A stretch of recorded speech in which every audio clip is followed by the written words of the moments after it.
Bismillahirrahmanirrahim. Assalamualaikum warahmatullahi wabarakatuh. Alhamdulillah, pada kesempatan ini kita bisa kembali melanjutkan kegiatan perkuliahan pendidikan kewarganegaraan, dan pada kesempatan ini akan saya sampaikan tentang hak dan juga kewajiban. Baik, sebelum kita mengenyam materi utama, perlu kita pahami bersama tentang warga negara ya, bahwa warga negara itu kan merupakan penduduk yang tinggal di suatu negara dan juga keberadaannya diakui secara sah berdasarkan perundang-undangan yang berlaku. Maka dari sinilah muncul definisi operasional tentang warga negara menurut pasal 26 UUD 1945 ayat 1, orang-orang bangsa Indonesia yang asli dan juga bangsa lain yang disahkan dengan undang-undang sebagai warga negara Indonesia. Yang kedua, menurut Kamus Besar Bahasa Indonesia, bahwa penduduk suatu negara atau bangsa berdasarkan keturunan, tempat kelahiran, dan sebagainya yang mempunyai kewajiban dan hak penuh sebagai warga dari negara itu sendiri. Selanjutnya, ini dari Wolhoff, bentuk keanggotaan dari suatu bangsa tertentu yaitu sejumlah manusia yang memiliki ikatan yang sama dengan yang lainnya karena adanya kesatuan bahasa, kesatuan sosial, kesatuan budaya, serta kesadaran nasionalismenya. Pun demikian dengan pendapat beberapa ahli di Indonesia, ini ada dua. Yang pertama dari Kurniatmanto, bahwa anggota negara adalah seorang warga negara yang mempunyai kedudukan yang khusus terhadap negaranya. Ia memiliki hubungan, hak, ataupun timbal balik. Nah, kemudian oleh Sumantri, suatu yang saling berkaitan dengan manusia sebagai seseorang dalam suatu ikatan yang terorganisir dalam suatu interaksi dengan negara. Nah, dari beberapa pendapat ini, dari undang-undang dan juga dari ahli, kemudian saya simpulkan bahwa warga negara merupakan semua orang yang secara hukum itu memang sudah legal ataupun disahkan secara resmi dari suatu negara tertentu, dan dari situ maka mereka memiliki hubungan timbal balik antara hak dan juga kewajiban yang dilakukan oleh kedua belah pihak ini tadi. Nah, sehingga dari sinilah sebagai warga negara memiliki peranan, memiliki tanggung jawab yang nantinya perlu kita berikan juga kepada negara, dan juga negara perlu memberikan hak-hak warga negaranya, begitu. Nah, di sini yang kedua ada beberapa asas yang menjadi asas warga negara. Ini secara umum ada dua ya, memang banyak dianut di negara-negara di seluruh dunia. Yang pertama, jus soli. Nah, ini dalam bahasa Latin memang jus soli ini disebut juga dengan jus soli, yang memiliki makna berupaya ataupun suatu hak yang berdasarkan atas wilayah. Nah, asas ini merupakan suatu asas yang digunakan sebagai salah satu cara untuk menentukan status kewarganegaraan yang dimiliki oleh seseorang. Nah, kalau asas ini ciri-cirinya memang menekankan pada tempat lahir dari seorang tersebut. Hal ini berarti bahwa hak untuk mendapatkan suatu status kewarganegaraan seseorang didasarkan pada tempat lahir ataupun wilayah yang dimiliki oleh negara tersebut. Gitu. Kemudian ada yang kedua yang dinamakan jus sanguinis. Ini digunakan juga sebagai salah satu asas untuk menentukan kewarganegaraan penduduk yang ada di suatu wilayah negara. Asas ini digunakan untuk menentukan status kewarganegaraan seseorang berdasarkan keturunan.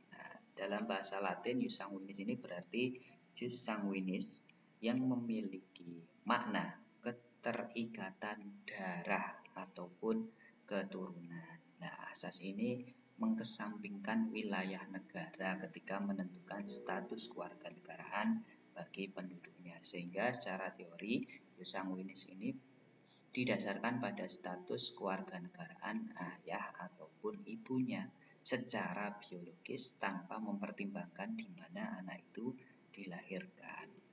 Nah, asas ini merupakan salah satu indikator pentingnya keberadaan keturunan suatu bangsa dan juga negara yang dimiliki seseorang ya. Kemudian dari dua asas ini memang muncul beberapa perbedaan juga ketika harus bersinggungan dengan negara-negara yang memang hanya menerapkan salah satu asas ini saja, padahal di situ warga negaranya sudah melakukan migrasi dan juga perkawinan secara biologis, dan itu menjadikan kesimpang siuran dari anak ataupun kewarganegaraan yang akan diperoleh bagi warga negara yang baru itu tadi. Maka di sini ada dua permasalahan yang muncul dari situ, sehingga muncul yang pertama dinamakan apartheid. Apartheid ini kasus di mana seorang anak tidak memiliki kewarganegaraan terjadi karena seorang ibu ini berasal dari negara yang menganut asas jus soli, ya kan, melahirkan seorang anak di negara yang menganut asas jus sanguinis. Pun demikian dengan yang kedua, dengan bipartit, ini munculnya dua kewarganegaraan yang terjadi karena seorang ibu berasal dari suatu negara yang menganut jus sanguinis, kemudian melahirkan seorang anak di negara yang menganut jus soli. Nah, perbedaan seperti ini memang muncul, dan seiring dengan berjalannya waktu juga negara mau tak mau harus dinamis, kemudian juga harus berkembang juga di dalam menentukan kewarganegaraan dari warga negaranya itu sendiri. Sehingga di Indonesia pun juga mengembangkan ada yang dinamakan asas tunggal dan juga kewarganegaraan ganda terbatas. Nah, asas tunggal ini memastikan setiap warga negara Indonesia ini tidak boleh memiliki dua kewarganegaraan. Jika seorang yang lahir di luar negeri dari pasangan Indonesia, maka dia hanya boleh memilih satu kewarganegaraan saja. Setelah dia dewasa, menentukan mana yang akan diinginkan ataupun dikehendaki oleh anak itu sendiri. Jadi di sini dalam undang-undang ini tidak mengenal kewarganegaraan ganda atau bipartit. Itu. Yang kedua, kewarganegaraan ganda tetapi terbatas. Maksudnya apa? Nah, ini asas yang menentukan kewarganegaraan ganda hanya bagi anak-anak yang sesuai dengan undang-undang, itu ada di Undang-Undang Nomor 12 ya 2006. Setelah dewasa maka anak akan menentukan kewarganegaraannya yang dipilihnya. Nah, umumnya pengecualian ini hanya diberikan pada anak-anak yang belum dewasa pada hasil perkawinan campuran antara warga negara asli Indonesia dengan warga negara asing ataupun orang asing. Nah, di situ juga hampir sama, sehingga nanti dengan garis yang ganda ini kemudian pada akhirnya setelah dia dewasa bisa memilih satu kewarganegaraan yang akan dia pilih. Gitu. Nah, dari sinilah maka penting juga setelah warga itu ditentukan melalui jalur yang memang benar-benar tepat, kemudian juga dilandasi juga dengan dibuktikan dengan kartu identitas warga negara, maka bagi warga yang bersangkutan memiliki beberapa hak dan juga kewajiban yang nanti menjadi konsekuensi dari kesepakatan yang terjadi di situ. Maka disinilah begitu pentingnya warga negara bagi negara dan juga bangsa, karena warga negara ini dapat menjunjung hukum dan juga pemerintahan yang sah dan juga yang berdaulat. Dengan adanya warga negara ini, maka juga turut serta dalam upaya pembelaan negara sesuai dengan kapasitas dan juga bidang masing-masing. Tanpa adanya rakyat, maka di sini juga negara pasti tidak akan bisa melaksanakan segala hal yang berkaitan dengan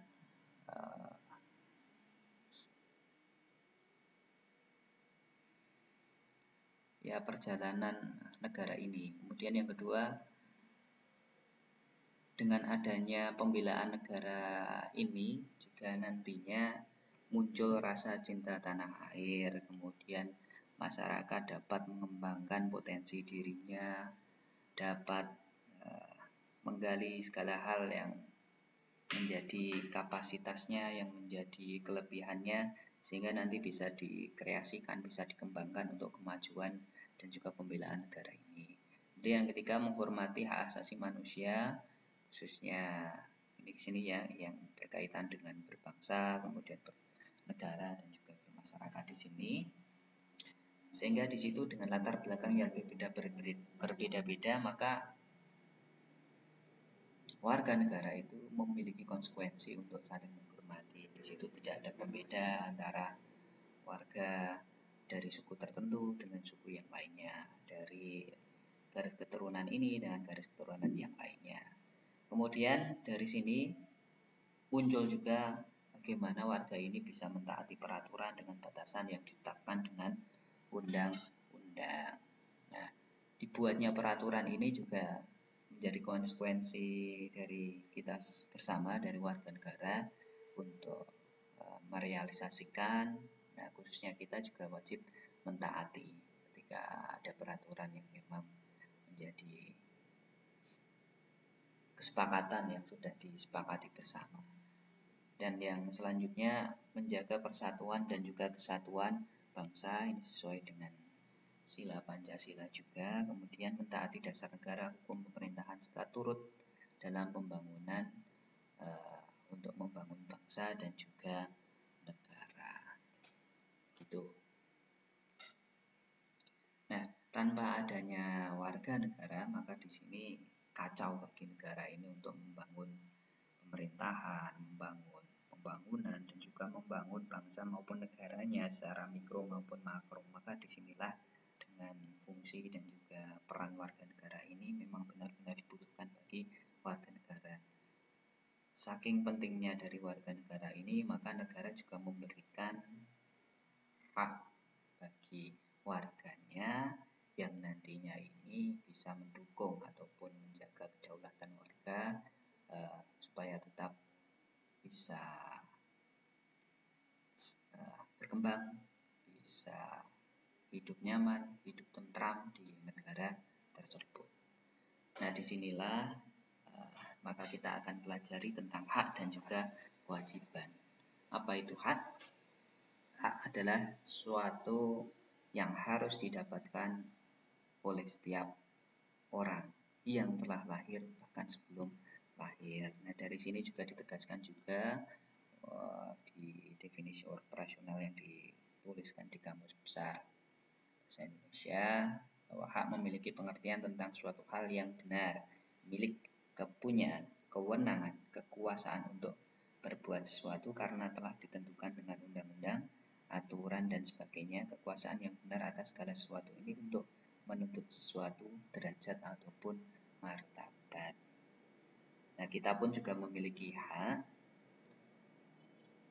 yang hak itu memang sudah mendasar bagi seluruh warga negara yang ada dimanapun berada, dan itu tentu saja dapat kita dapatkan sesuai dengan apa yang harus dengan kita terima gitu.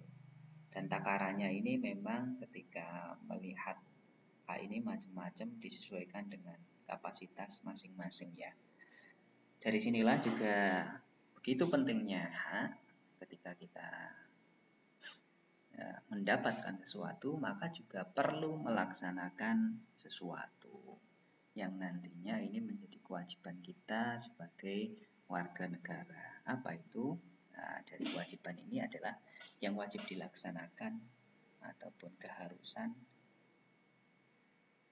Nah, dalam perjalanan sejarah, tema hak relatif lebih muda usianya dibanding dengan tema kewajiban, walaupun sebelumnya telah lahir. Sehingga disinilah ada peran yang memang tidak bisa dipisahkan antara hak dan juga kewajiban yang saling melengkapi, yang memang harus terintegrasi ketika dengan hak yang diterima dan juga kewajiban yang harus diberikan, sehingga dua-duanya harus bersinergi antara hak dan juga kewajiban. Kemudian di sini antara negara dan warganya juga harus saling korelasi ataupun memiliki hubungan hubungan satu dengan yang lainnya. Dan negara berhak memberikan hak-hak dari warga negaranya. Kemudian warga negara juga berhak memperoleh hak-hak dari negaranya. Kemudian negara juga wajib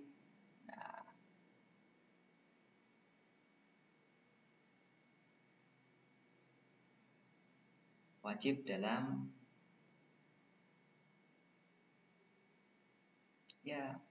menagih ataupun mengawal ataupun mengkondisikan dari apa yang menjadi kewajiban dari warga negara itu sendiri. Pun demikian, dari warga negara juga wajib melaksanakan ketentuan-ketentuan yang menjadi kewajiban dari warga negara tersebut. Sehingga dari sinilah begitu tidak dapat dipisahkannya, ini saling holistik, saling integral, saling berkaitan, saling berhubungan, saling berkorelasi, sehingga antara hak dan juga kewajiban dalam pelaksanaannya memang harus saling berimbang. Ketika di sini ada ketimpangan, maka di situ pasti juga ada perjolakan.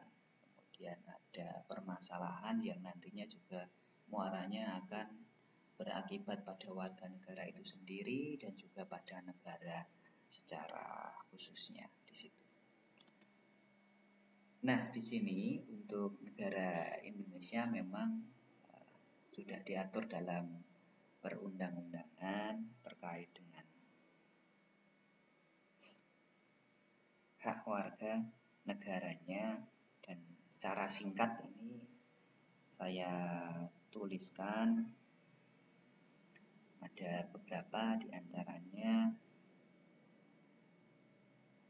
Warga negara ini berhak mendapatkan pekerjaan dan juga penghidupan yang layak, kemudian melanjutkan keturunan melalui perkawinan yang sah, kemudian hak untuk hidup dan juga mempertahankan kehidupan, kemudian memperoleh pendidikan, kemudian memeluk agama sesuai dengan keyakinan masing-masing, kemudian juga ada memperjuangkan haknya. Di situ juga ada perlakuan yang sama di depan hukum, dan juga yang selanjutnya ada memperoleh informasi. Nah, adapun penjelasan yang lebih lengkap dari hak warga negara itu memang terdapat pada pasal-pasal yang terdapat di Undang-Undang Dasar 1945 ketika pekerjaan, ya, di pasal 27 ayat 2 misalnya kan tentang mempertahankan hidup, ayo pasal 28A misalnya tentang untuk melanjutkan keturunan, ya, jadi supaya bisa melestarikan atau mendapatkan keturunan, ini pasal 28B ayat 1 dan juga 2 keyakinan, itu juga di pasal-pasal yang selanjutnya yang memang sudah diatur oleh Undang-Undang Dasar kita. Gitu. Nah, tentu saja di dalam implementasinya ini kita lihat bersama, silahkan kita analisis sendiri dari beberapa hak yang diperoleh oleh warga negara, apakah sudah memperoleh semuanya ataupun belum, ya tentu saja tinggal bagaimana dari setiap warga negara nanti bisa menganalisis secara lebih rinci. Selanjutnya di sini juga ada kaitannya dengan kewajiban dari warga negara, yaitu wajib mentaati dari hukum dan juga pemerintahan, wajib dan juga ikut serta dalam upaya pembelaan negara, menghormati hak asasi manusia atau HAM orang lain, kemudian tunduk pada pembatasan yang ditetapkan oleh undang-undang, serta wajib ikut serta dalam usaha pertahanan dan juga keamanan negara. Nah, inilah ketika nanti dengan penerapan dari hak dan juga kewajiban akan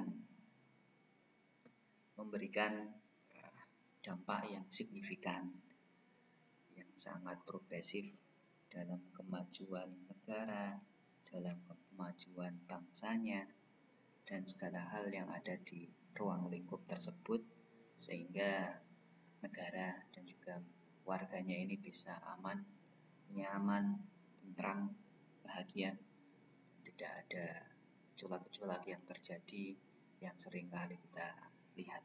Nah, memang takaran di sini luar biasa ketika melihat hak dan juga kewajiban. Maka di sini ya bagaimana upaya dalam diri kita sebagai warga negara untuk paling tidak melaksanakan kewajiban kita sebagai warga negara sesuai dengan kapasitas kita masing-masing, dan juga bagaimana negara ini memang benar-benar bisa memberikan haknya kepada seluruh warganya tanpa pengecualian, tanpa pembeda dan lain sebagainya. Dan itu yang menjadi keberhasilan utama dalam implementasi hak dan juga kewajiban dari negara dan juga warga negara. Terima kasih, semoga sedikit yang saya sampaikan memberikan manfaat untuk mahasiswa akper atau SAR. Saya akhiri, wabillahi muwaffiq. Wassalamualaikum warahmatullahi wabarakatuh.